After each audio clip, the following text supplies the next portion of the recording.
Okay, this is the end of the Winding Ways block, which is a little difficult to do.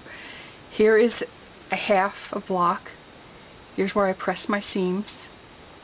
And I'm going to add the 2 C pieces. I've marked with my Frixion pen the center of the 2 C pieces, and here is the center of the block. I'm going to put a pin, like a hinge, right in the center of the 2 pieces. Now I'm going to put a pin on each side. I learned this technique from putting in sleeves, and it seems to work for getting this block together. So this is what it's going to look like as it goes to the machine. Now we're going to look at the machine, and I'm going to show you what I've done. I get to the machine, I put it under my 57 foot, and I put the needle into the machine. Before I drop the feed dogs, I take the pins out. Then I drop the pressure foot and I stitch. Now I've already stitched this, but I've stitched, you can see I stitched right along the side. What I'm going to do next is, let me bring this up again. Hold this, okay. I'm going to flip it.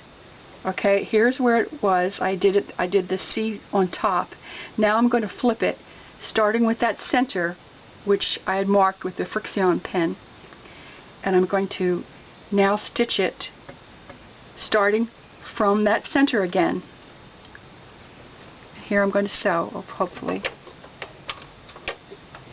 And once I get it started, I'm going to lift the top piece, leaning both pieces of fabric into the edge of the number 57 foot, making sure the arrows meet, and hopefully these will meet. Now, let me show you one I already did. I did this, and the block is center. So now I'm going to put the other side of the block, the second part of the block. Again, the same thing. I put a hinge in the foot, in the middle of the block. I put 2 pins on each side and take the hinge out. Put this down. Oops, I got to take the pins out. Drop the foot. Okay, and I'm going to do couple stitches, lift the foot, lift the piece of fabric. I'm always keeping this fabric up, and I'm trying to keep both pieces of fabric hitting the edge of the number 57 foot. And I'm going to flip this and do the same thing on the other side. Hopefully you'll end up with a block like this. I'm going to show the other side. If you don't, you can see here how the seams, they should almost touch each other.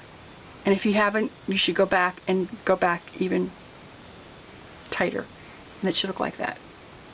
Okay, that's it. That's the end of the block.